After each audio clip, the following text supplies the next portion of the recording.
All right, I'm live,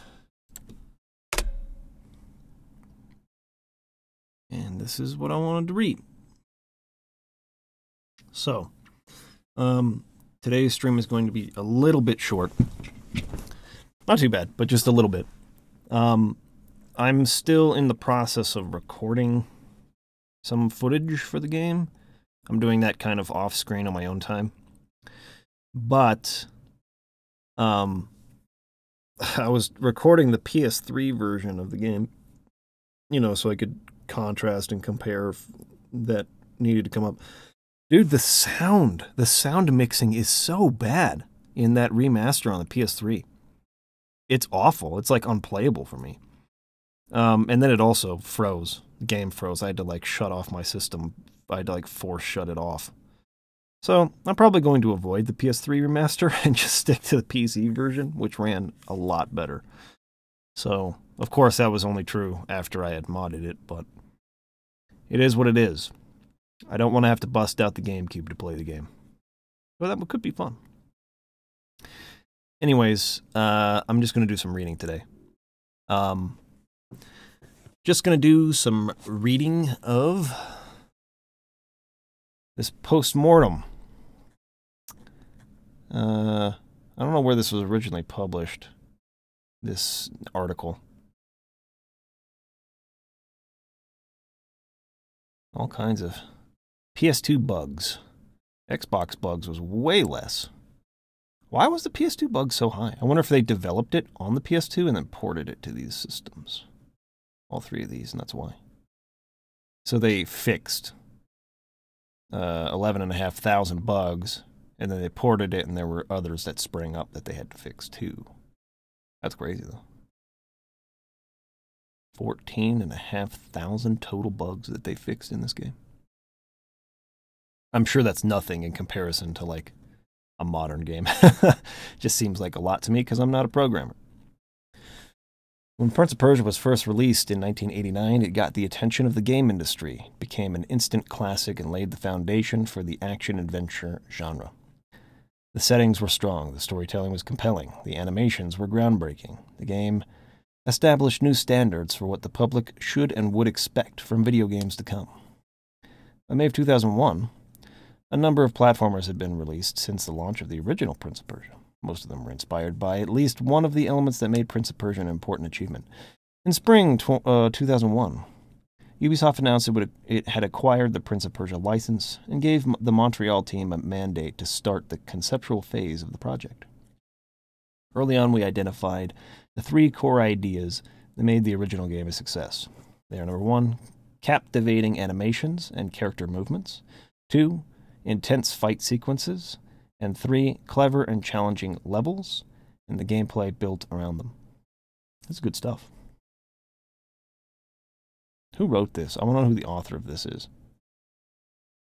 Who wrote the article? Giannis Mallet?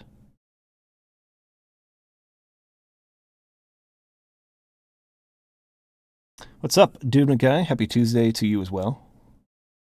Hope you're doing well. I'm guessing this is Giannis Mallet. So let me open up my, my document here so that I can put stuff in it. Let's see. Dude, I'm so stoked about my new acoustic treatment of this room. It sounds so much better now than it had the last few weeks on the podcast and stuff. It's really bugging me. But it's all up now, and it's going to be freaking awesome. This is what I'm looking for. Got it. All right. I'm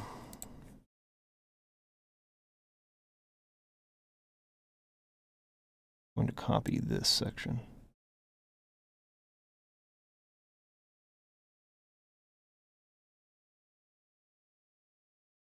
This is a good quote. Give me that period. Fine, don't give it to me.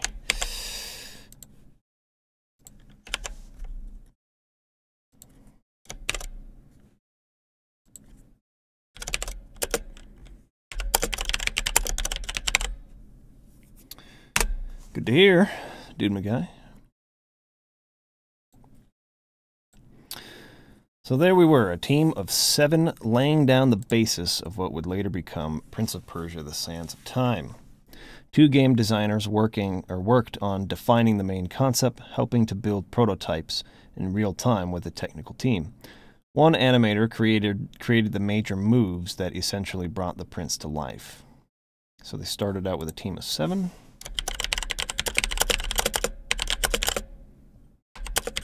Conceptualizing game. 2 game designers worked on defining the main concept, helped to build a prototype. 1 animator created the moves. So, what did they say? 2 developers or 2 designers? 2 designers.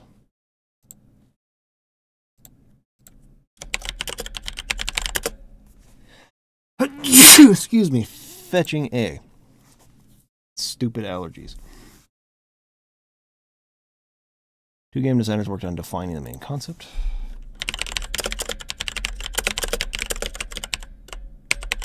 1 animator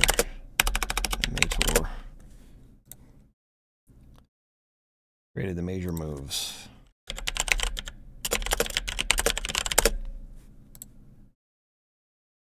Eventually brought him to life.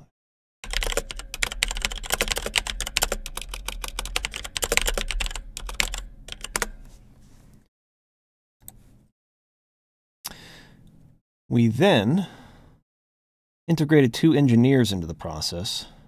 They started the engine studies and helped the design team conduct gameplay tests.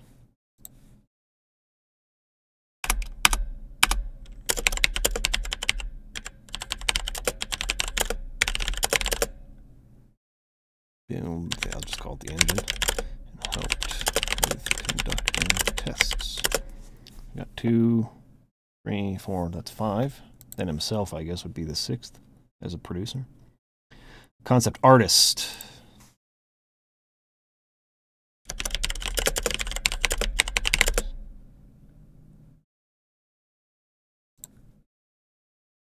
Added to the mix to illustrate the game's design ideas.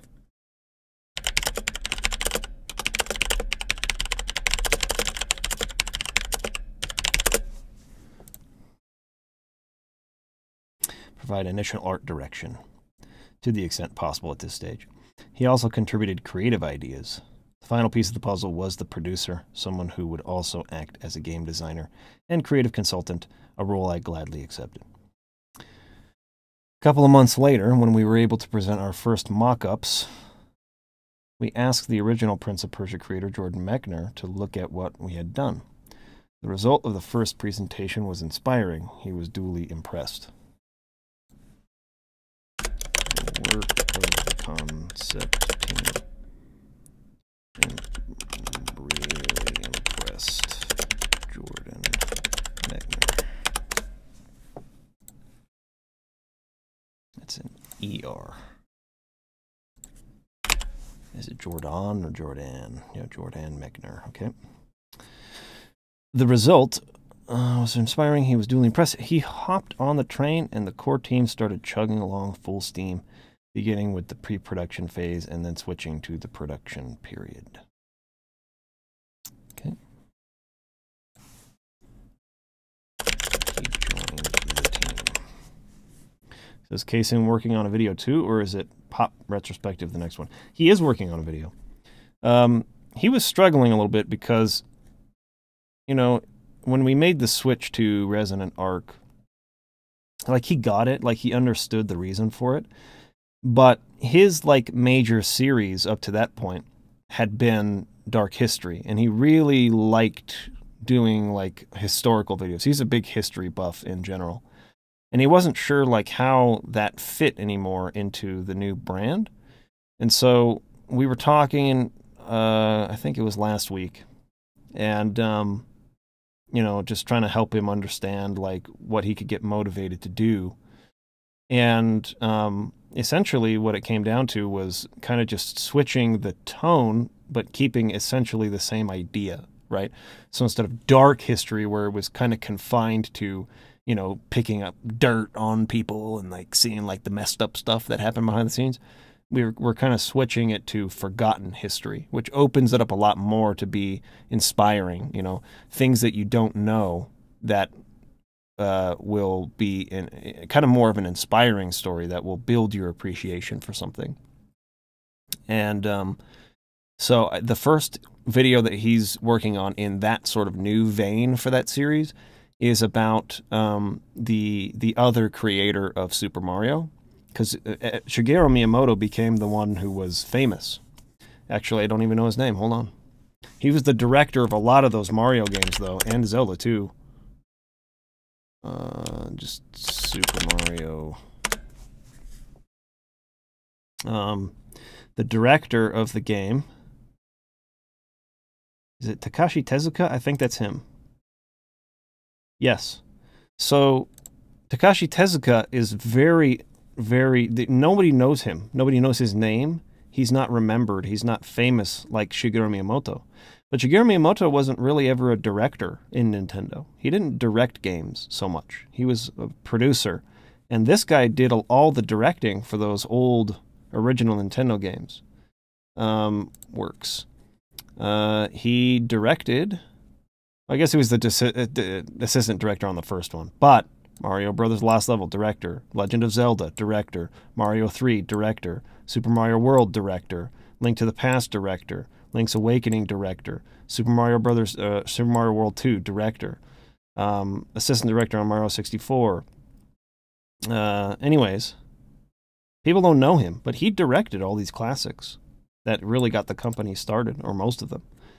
And he has had a huge influence on Nintendo's success, early success, and has been a supervisor and a producer and all kinds of things in that company for so long, and nobody knows him. He's not the remembered one. It's Shigeru Miyamoto who goes on stage and takes all the glory. But he, along with Shigeru Miyamoto, created Mario. And so I think the direction he's taking with that is kind of the Mario-Luigi analogy. Like, Mario's the famous brother, and, Luigi is kind of like in the background in his shadow all the time. I think he's going to use that as a kind of analogy for these two guys to sort of paint the story behind his career, which has been really, really impressive, and just give some, recognition to him and to what he's accomplished at Nintendo. So that's, I think, the next video that Kaysen's gonna put out. Anyways.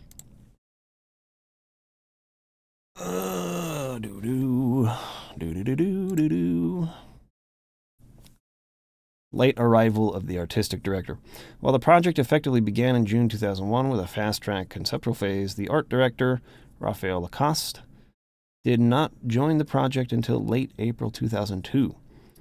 That's pretty late, yeah. Although it didn't impair the final art direction, the very late arrival of our artistic director did create a huge challenge in time management for the team of artists. Prior to his arrival, several prototypes had already been made, showing the Prince's moveset, level design ingredients, and some technological breakthroughs, but nothing very impressive. There was almost no art at all. The game's potential was demonstrated with some very basic level design blocks and monochrome textures. This is fantastic info. The team moved forward quickly, creating an impressive number of animations and integrating the design ideas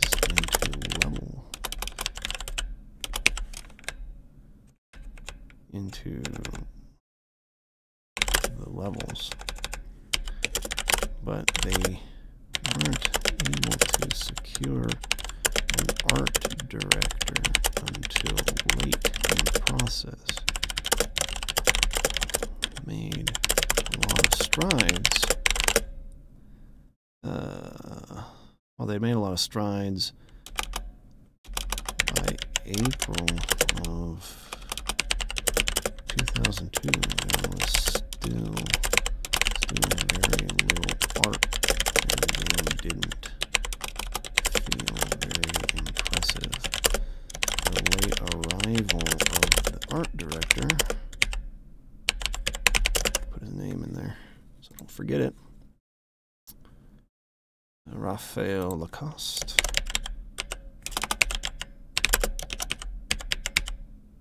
Wait, how do you spell his last name? Lacoste.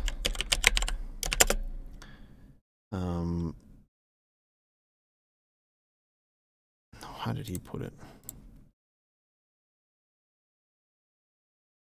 Created challenges in time management.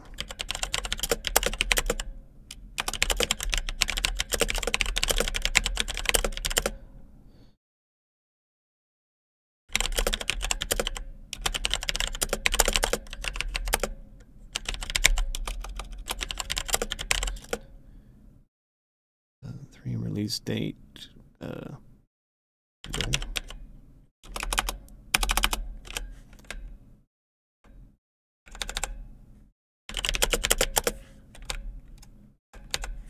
Okay. So he's the Pete, best of Nintendo, Beatles drummer before Ringo Starr. Maybe that's a good comparison, except that, I mean, he wasn't ever replaced at Nintendo. He still works there, so I don't know if it's exactly the same, but similar concept. Raphael's first task was to define the artistic direction and style of the game and to develop all the necessary tools. Light maps were to be added to the engine at the 11th hour of pre-production. Holy fetch. Along with many other effects, volumetric fog, filler, glow, and so on. The most difficult challenge for the modelers was to keep a steady production pace for the maps while learning about upcoming and unfinished tools. The first final art wasn't available until the E3 2003 demo.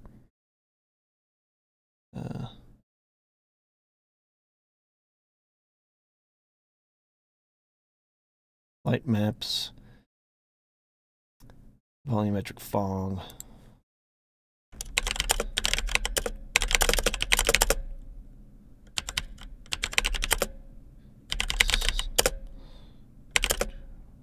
Achieve the look. Light maps. What is that? Volumetric fog.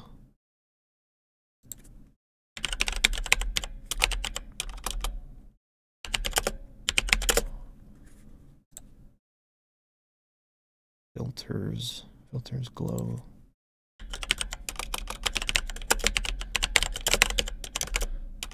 Not added until the 11th hour of pre-production. The final art wasn't seen for the first time. Or wasn't. Maybe I should put that as it wasn't ready. It wasn't available.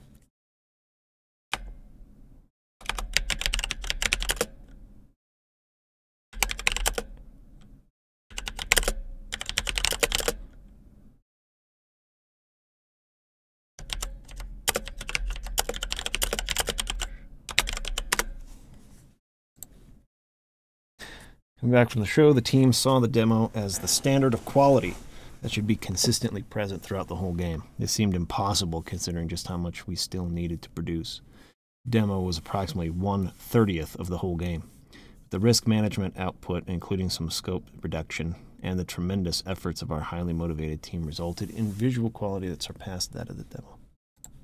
The demo became the benchmark for the quality of the whole game, which seemed impossible as the team returned from E3.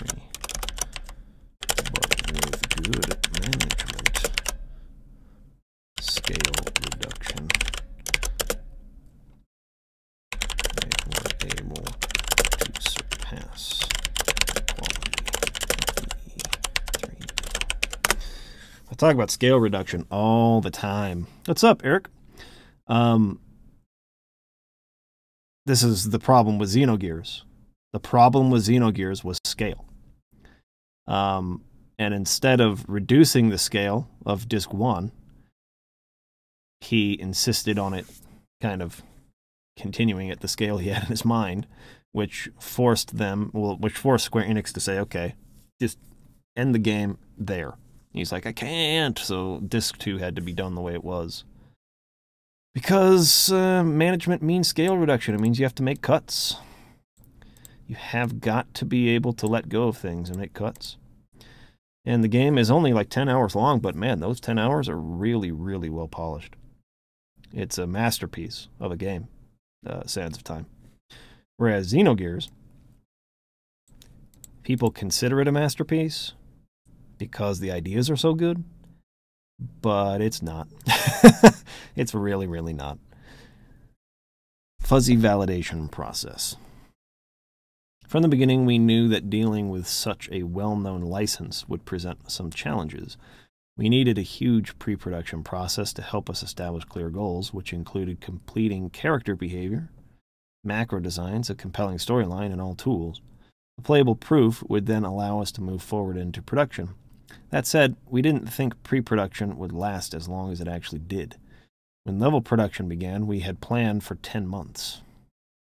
It eventually took more than 14, which, with a good list of tools and fighting behavior still in pre-production. Maintaining the right balance between creation and production was hard, and there was no clear distinction between what was approved and what still needed improvement.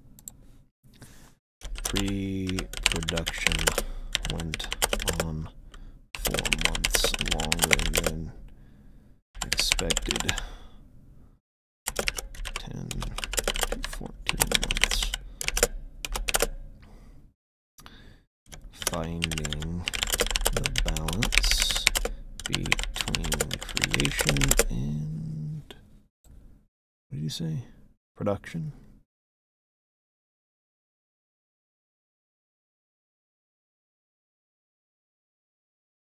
The right balance between creation and production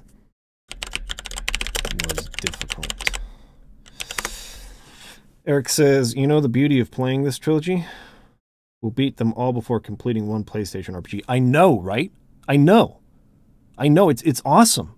I love short games. I seriously love short games. It's just, I don't know, man. Like, I get it. Like, sometimes, every once in a while, a really long game will feel, oh man, that was such an epic journey. You get so attached to the characters. It's more like watching a long series and you feel like you've come such a long way.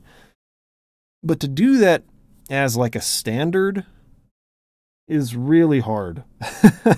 And it just makes it hard to like finish anything. I just like shorter games better. I wish RPGs would be shorter as a rule of thumb, and then every once in a while you'd get a longer one. And it's like, oh, that one, really needed to be that long. But I don't feel like most RPGs really need to be that long. I feel like they're padded like crazy to be that long because that's the expectation. I feel like the expectation should be 20 hours. And then if the game justifies being 60, sweet. Like this feels like every piece of this needed to be there. But I don't know. I just feel like most RPGs, they don't need 60 hours. They needed more like 20 or 30. And they just packed way too much stuff into it. The prince's behaviors were often changed, refined, and tweaked, which required major modifications each time. All of this was good for the game's overall quality, but we had already lost precious production time designing, implementing, and rejecting several complete fight systems in animation and AI. Ooh, that's a good point. Eric says, I think getting more videos in, I think, is one long game and do a series of short games and then another long one. So you don't blow your lid. I would like to do that. We'll see how people respond to this video. This is really going to be the major test. Will people accept something that's not an RPG? We'll see if they do. Okay. Adding in more moves for the prince, which increased the game's quality, meant lots of changes to the overall fight system and AI for balancing.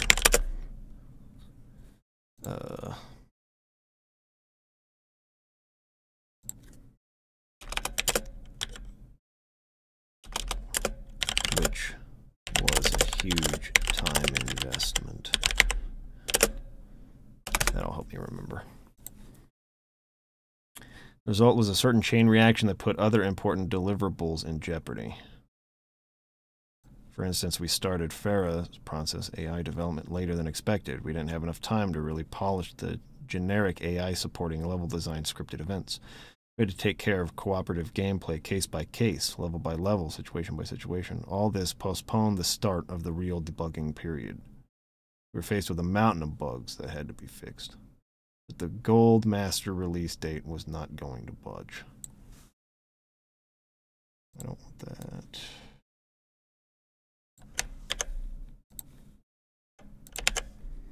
That quote in there.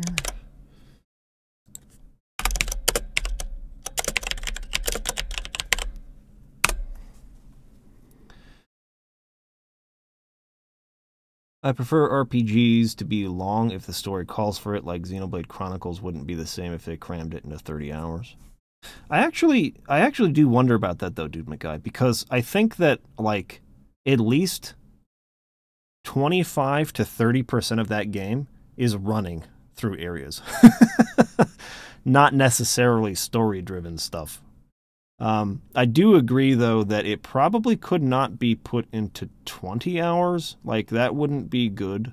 It wouldn't work. But I do think something between the 30 to 40 range could have worked.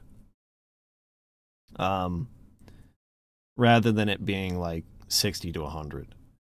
But, I mean, a lot of that game's content is sort of crammed into just ridiculous number of side quests and humongous areas to run through, which I don't think they should have replaced. I'm not saying that I mean, that was one of the most impressive features of the game was the exploration.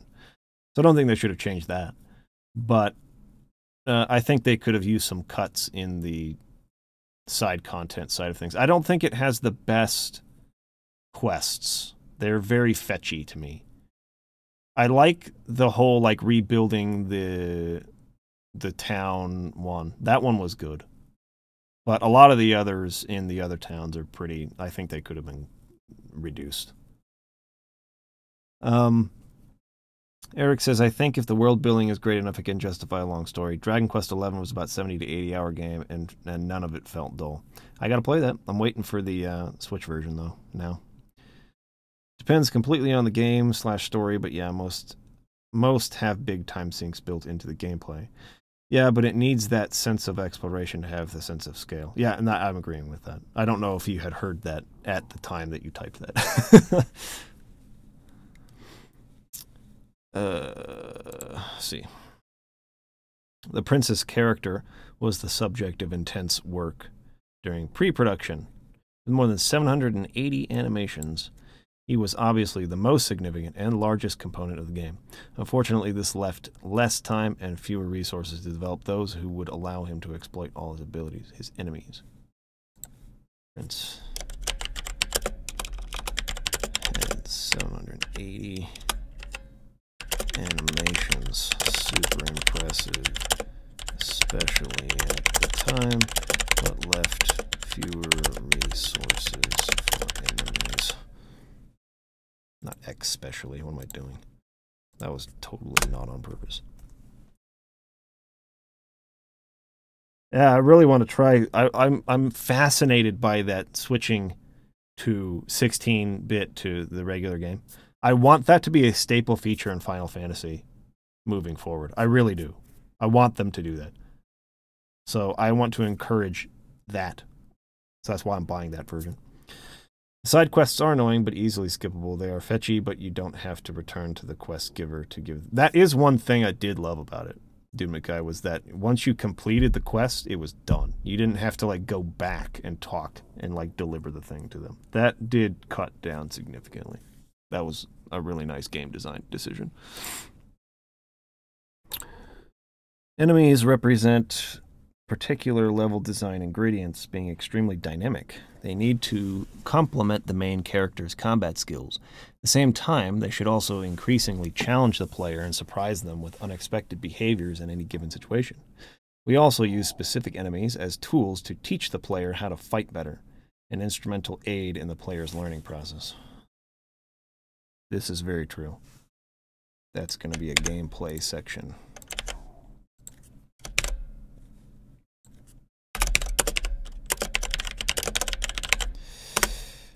Game does really well with that.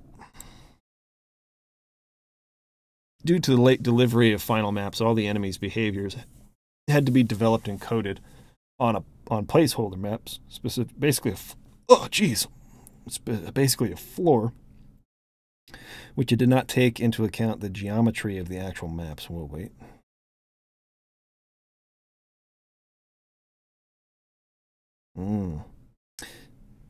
Obviously, in this situation, the enemy's AI came out way too bland compared to what it should have been. Contextual enemies, such as the sandbirds, sand tigers, and other mythical creatures, were extremely cost-effective to produce. Some of them simply had to be cut, whereas all the bipedal enemies later required a significant debug process. Because of the late delivery of maps. I'm not spelling anything right today. Enemies had to be programmed on what type of map do they call it? A placeholder?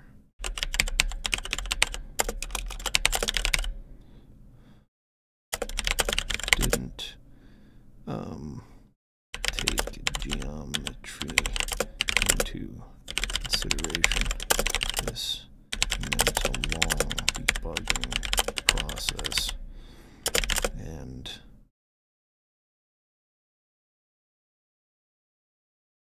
required the use of new enemy types.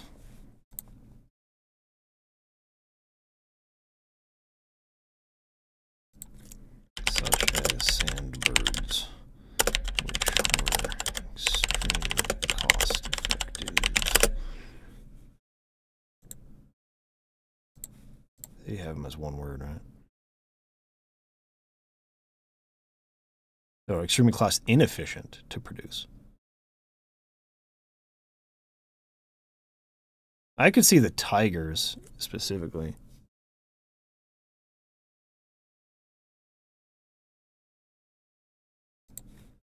Let's put it this way instead.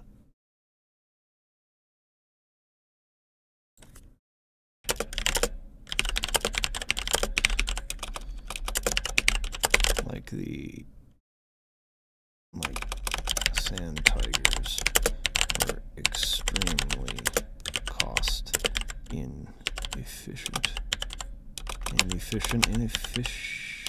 Inefficient. That's not even how you spell it. God damn it. Inefficient is a word, I promise you. That's a word. Thank you.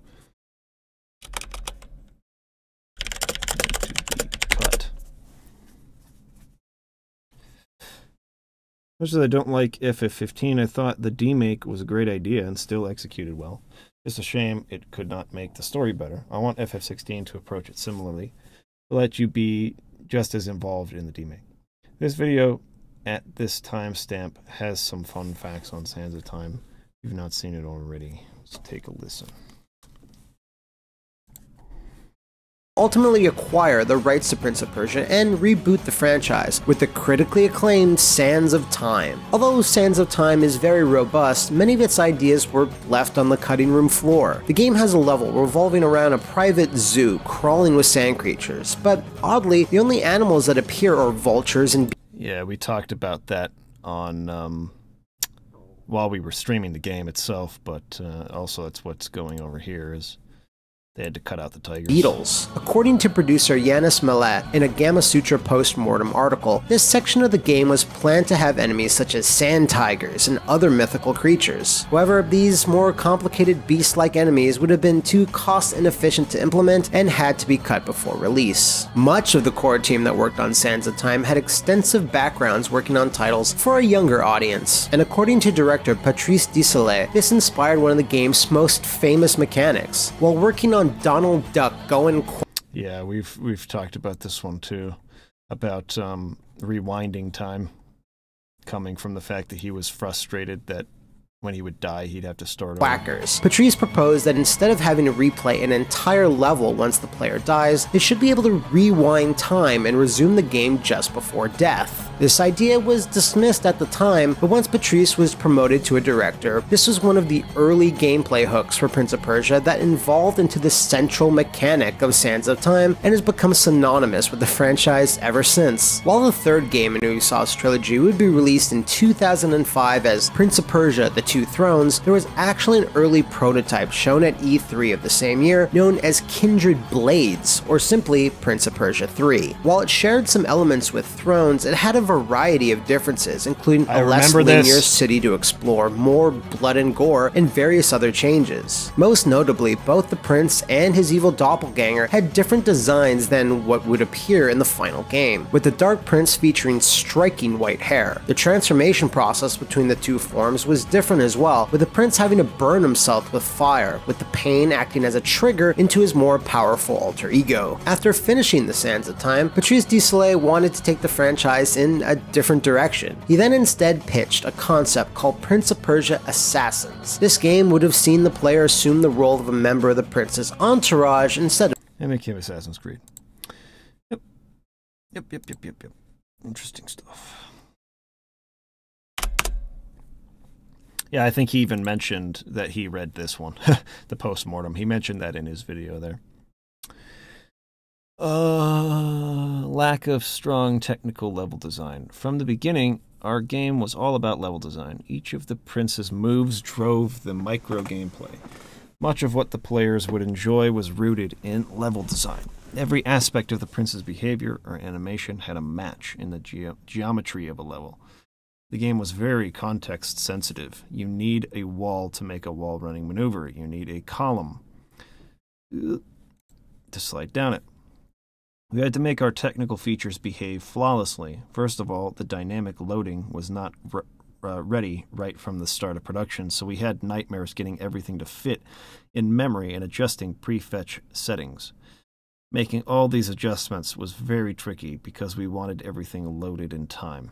To avoid sudden movements or pop-ups, we had to make everything highly interdependent. On top of that, we had to make sure our rewind feature was always working, since this was how objects and enemies were destroyed, through dynamic loading portals and the like. Combine all these with a bunch of eager QA testers, and you get a pretty intimidating bug database. Thankfully, the level designers and the programming team were able to squash all of the bugs. Okay, so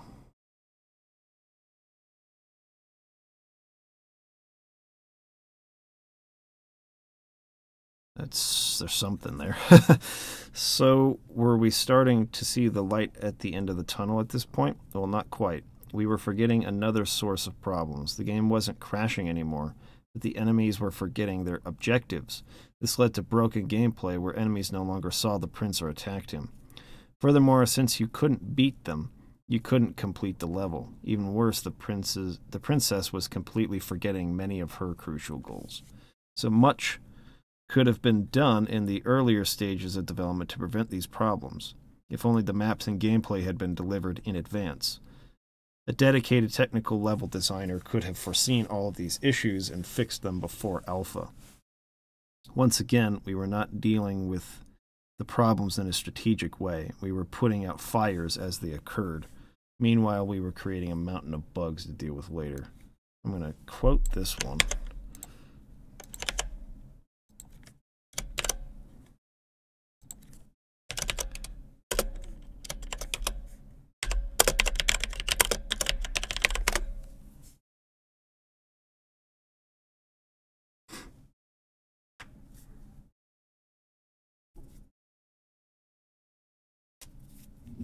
That pretty much sums it up really well, actually. Data control. The way the engine was built meant the game data was stored in one master file that contained everything for the developers to review: maps, models, AI, and the rest. Everything was centralized in this file except sound and videos. The situation didn't allow for multiple concurrent data access on the same file, at least without written permission. I read this on another one too. We soon realized our team had become too large to allow everyone access to master files at the same time. We inherited a system that designed... give me 1 second, guys. I'll be right back.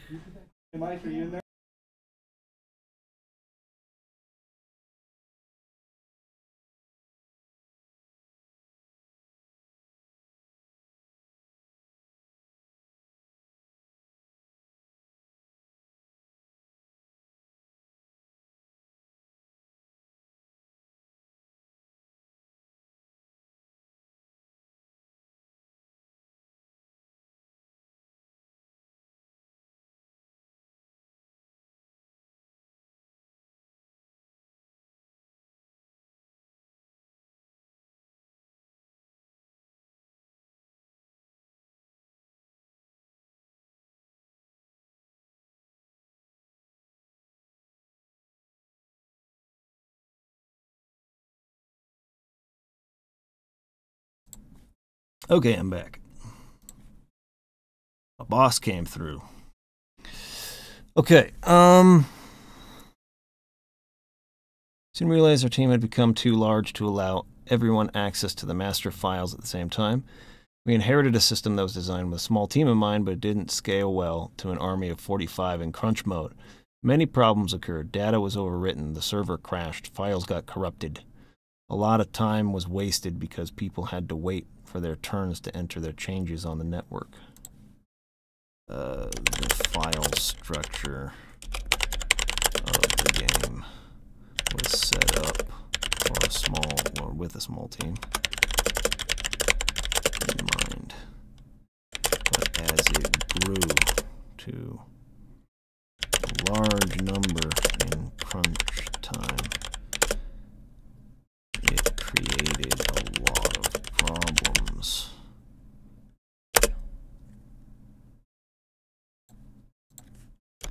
Since everyone had access to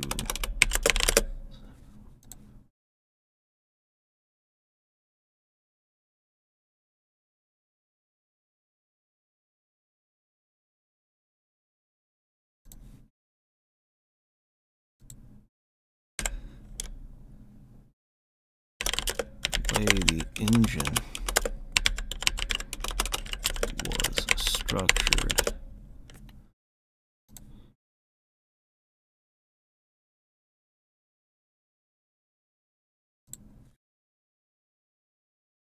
The way the engine was structured meant game data was stored in a master file. Contained everything for the developers.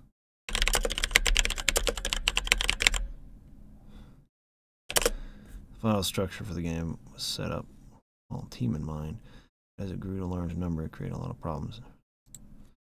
To the same master file, lots of data became corrupted or written over.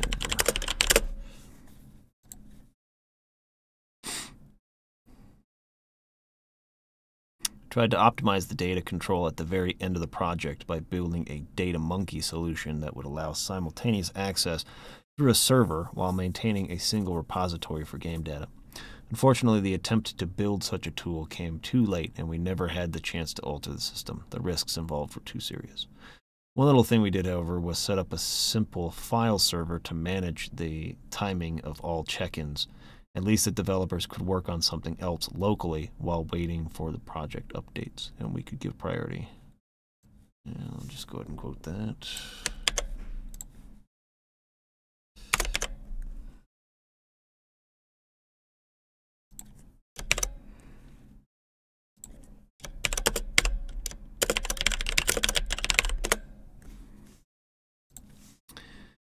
What went right? The will to achieve. A major element that contributed to the success of the whole project came from the team itself, and we managed to keep the initial motivation and chemistry strong right up to the end. The team was, and still is, a collection of extremely talented people in every field. The project started well with a very powerful initial deliverable that helped everyone to clearly see what we were aiming for. At the start, the team was composed of less than 10 core people in complete harmony with one another, a tight-knit family. We were able to maintain the most effective form of communication, honesty. Speaking harshly about things that needed to be discussed was not a problem. We shared a common desire, the success of the project. No ego trip threatened the team's interest. Integration of newcomers could have disrupted this cohesion, but it didn't, because we didn't add large numbers to the team all at once. Instead, we chose to incorporate newcomers one at a time, easing them into the unit gently.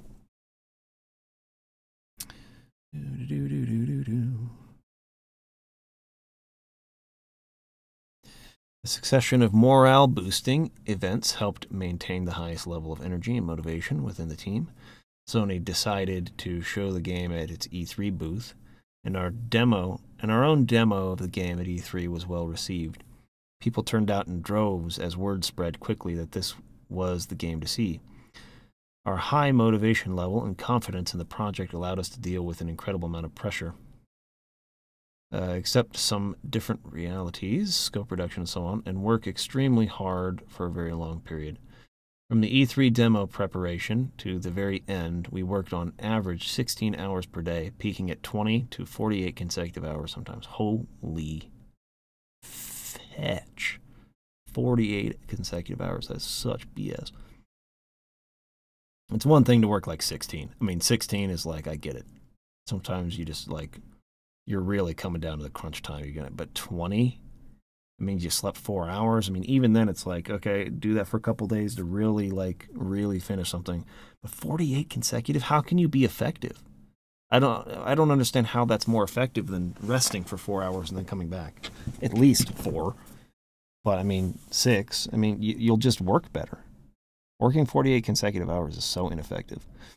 It's not a good model, and we would prefer not to work like this again, but it was essential, and the whole team was up for it with absolutely no complaint. Synchronize. I mean, I've done some crunch where we worked all the way through the night. I mean, we did that almost regularly toward the beginning of our video production business. Like, we would have to have something delivered to a client the next day, and we would work all day, and then we would stay up all night and deliver it early in the morning. So, something close to a 24-hour workday on like the day it's due. Maybe 2 days in a row. But I guess that's 48 hours. I don't think we ever did that, though. I don't ever think we ever did a full 48 hours straight. I don't think we ever did that. I think we might have pulled like a 16 the day before and then a 24-hour right as the day was on the day it was due. But even still, I mean, we weren't very effective during those late hours. We were so tired. Synchronization between animation and AI. The prince, as he appears in the final game, was our very first success and could not have been achieved without a fantastic duo that was paired up at the very beginning. The lead animator and lead AI for the main character worked very closely together. There was no question of a separate animation production on which we would simply map the AI afterwards. Both were conceived together, created together, and generated and implemented together. The two guys actually placed their desks side by side and worked as if they shared one brain. This is apparent in the way animation and control AI work seamlessly together in the final version. Yanis Millet was most proud of the team's will for success and good communication.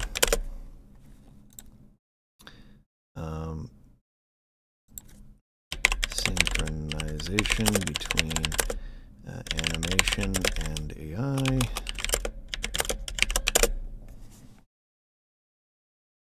Doomy Guy says that culture in video games still exists. Yes, it does. Red Dead Redemption 2 had some horror stories come out a few months back. I remember reading them too. It's pretty outrageous. And it's actually the same in the visual effects industry as well. Eric says the game industry is no joke. You work your tushy off. Yeah. In the visual effects industry, this is true as well. And what is the common thread between those and other industries that work long hours, like let's just say the film industry, actors and set designers and producers and directors and camera operators and gaffers, like all those people can work long hours, 10-hour days, sometimes 14-hour days. That happens, but you'll never see the kind of crunch in those industries as you do in visual effects or video games, and it's because visual effects and video games are not unionized. Now, I'm by no means a union guy. I'm not into that. I worked at UPS. I've complained about it quite a lot, the structure of it. However, there has to be some level of like freaking worker representation at the top level to protect workers, because the visual effects team that did all the visual effects for Life of Pi, which was an Academy Award-winning film, made a ton of money. That company was crunched to an absolutely outrageous level, and the company went bankrupt. I mean, like before the movie even came out. So they were putting in that kind of work for what they thought was a big project, but like it put them out of business. It wasn't enough. They don't make enough money for the amount of work that is put on them, and most of the proceeds go to the distribution studio, or the publisher, and they can't compete because they go to the visual effects studio that has maybe a little less experience, but is trying to make it in the very crowded industry there, and will give the lowest bid, and then work all of their people to death. And then the next year there's a tax break in a different state, and so the team, the distributor, will make the movie in a different state, and the visual effects team is left without work in the next year. It's freaking insane. It's the major reason why I definitely decided not to go into game development or visual effects. No, thank you. Risk management.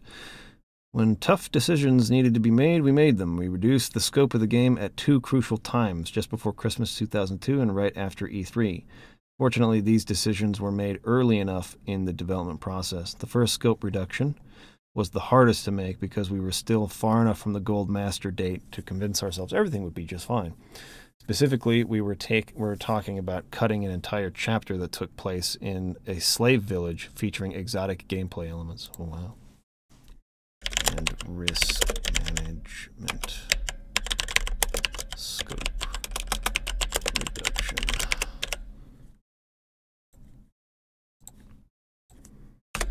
They did a scope reduction to key times in development. Christmas 2 and after E3.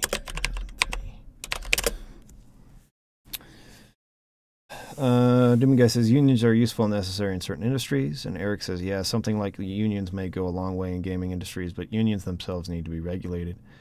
You let one side of the spectrum have too much power, the same issues keep happening. I'm only good at playing a game and screaming in my chair if it's good or not. So the unions at UPS had way too much power, to the point where it was like nobody, unless they were like just egregiously unfulfilling their duties or something, had any fear of being fired. Like, it's almost impossible to get freaking fired from UPS. You have to like steal from the company, just not show up to your job several days in a row. But in terms of like actual performance, like as long as you're there, there's nothing that like keeps them from like making you work harder. So it really exploits the people who are more ambitious and who like have a greater work ethic and who feel the pressure that things need to be done and that will take the mantle of that. I was one of those people. So I would work like up to 5-6 times harder than any of the people working in my department and would do a great deal more work than anyone else. And I was getting paid the least on the entire freaking team because I was new. It's all like based on seniority rather than on performance. And that to me is a really, really, really bad way to run a business. Because your workers have no motivation to work hard. They have no incentive to perform well. And because I had no incentive to perform well, I got out of there as soon as I could.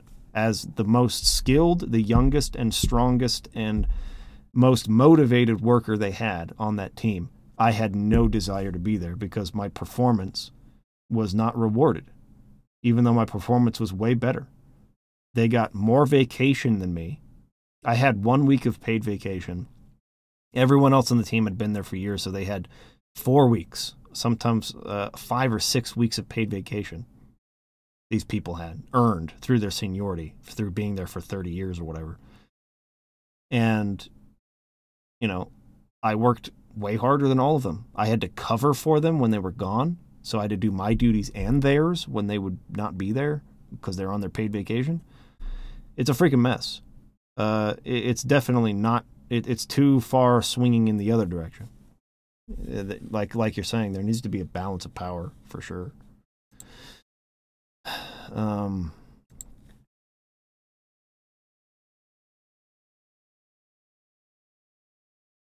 Cutting this specific chapter meant we had to tell the story very quickly. We accepted this decision because in the end everyone agreed it was the right move.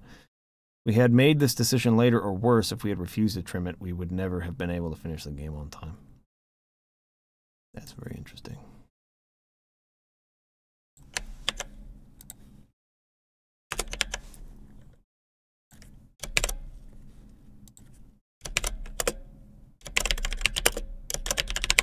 All of these are Giannis Mallet. I just want to make sure that I remember that for later.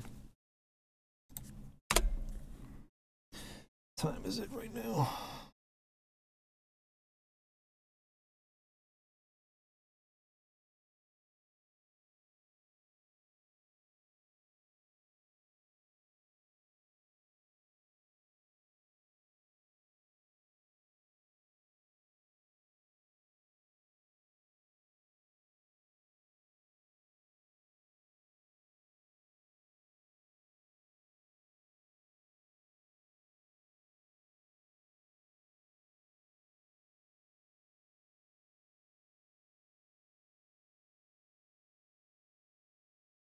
Okay. We got back from E3, we faced the bitter reality of chaotic production. Most maps were not running at all, some were not even close to completion. Thus, the second scope reduction was logistically easier to make, but still hard on the team. It meant cutting some things that we had spent a lot of time working on, stuff that we were proud of. But here again, if we had made this decision even a week later, we wouldn't have met our deadlines.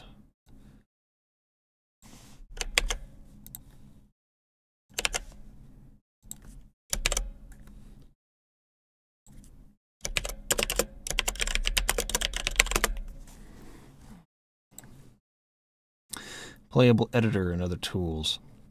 As I've said, this game was all about level design. In Prince of Persia: The Sands of Time, the gameplay was created mainly by the environment. Technically, all the level design distances had to be perfectly adjusted because the gameplay could not exist without any degree of approximation. When the prince grabs an edge from a vertical wall round rebound, his detection zone should be perfectly in sync with the edge in terms of spacing. This could have been a very strict limitation in level design creativity, but it wasn't. The editor was built to let this level designers play with the 3D view. This allowed for quick corrections thanks to a trial and error approach, adjusting a column, adding a rope, or removing any level design ingredients were done on the fly and tested immediately by the level designers. The most interesting and crazy level design sequences were created in a very short amount of time. When the map was on the modeling side, it was also extremely useful to check whether the gameplay was altered by the addition of an extra art geometry, such as a light torch on a wall where the prince needs to run. The tool helped us quickly devise interesting gameplay ideas during pre-production, then produce art geometry without wasting time compiling everything for a look at how the map was played. Finally, we mentioned the map editor.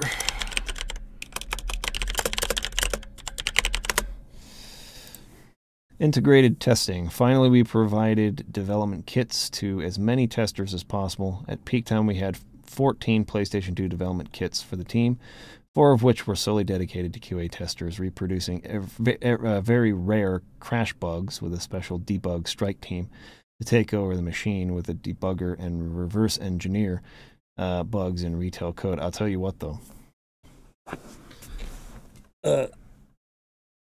One of these bugs was reintroduced, or maybe a new one was made, I don't know, for the PlayStation 3 version. I'm going to show you.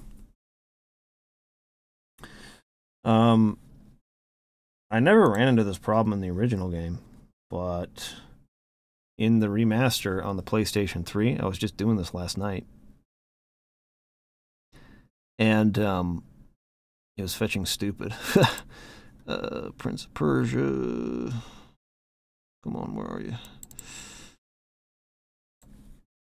Sands of Time, gameplay footage. So I was playing last night. This is what made me decide not to record this version.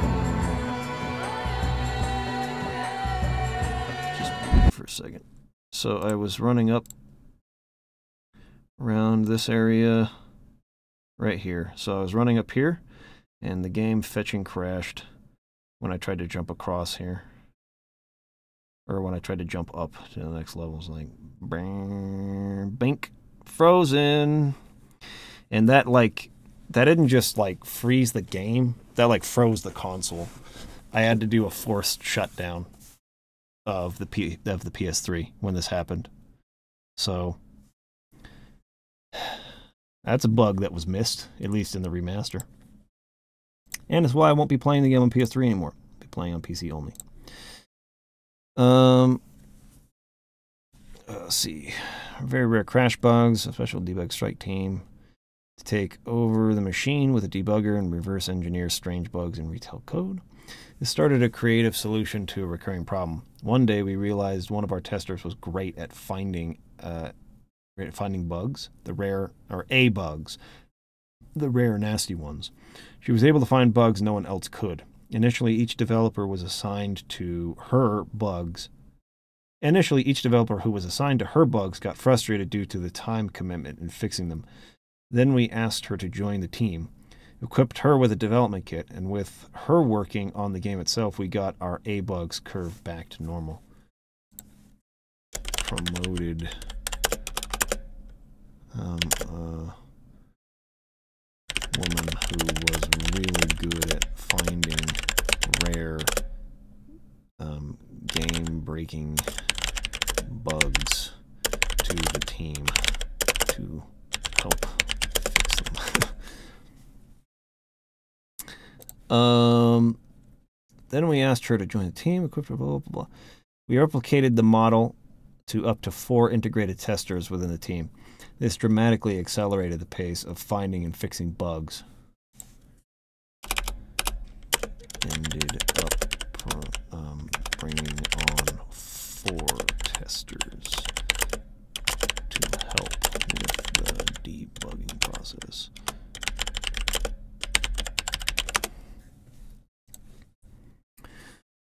This dramatically accelerated the pace of finding and fixing bugs, freeing some time for the developers to focus on the fixing side. Eventually, these testers got into the groove of things and spent many long days and nights contributing to our collective masterpiece. 1001 nights later, and there we are, at the end of October 2003, after all the crazy events we had experienced in the previous 36 months, the Gold Master was finally delivered and the CD-ROMs were pressed. We couldn't believe it, we had made it. This team can be very proud of what it achieved.